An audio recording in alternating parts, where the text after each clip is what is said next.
In the evening, just wondering what thoughts to write. She puts on her makeup, brushes her long blonde hair, and then she asks me,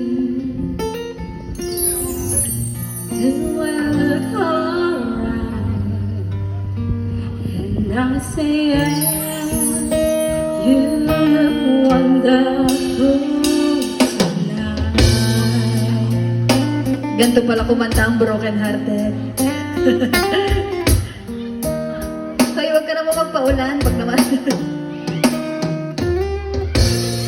We go to a bar